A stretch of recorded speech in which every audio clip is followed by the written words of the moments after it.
This 5-minute solution will show you how to disconnect or unlink EA account from Twitch. Follow this easy and step-by-step guide to disconnect your EA account from Twitch. Open your browser and open ea.com website. And now make sure to log into your EA account here.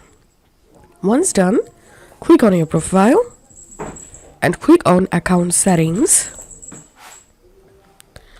And here scroll down and click on connections.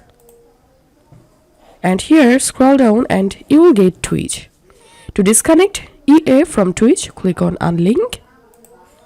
And now you have to verify your EA account email address. So click on send security code.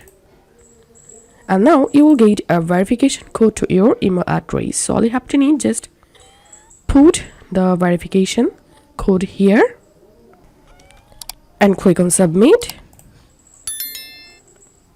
Check this box and click on unlink.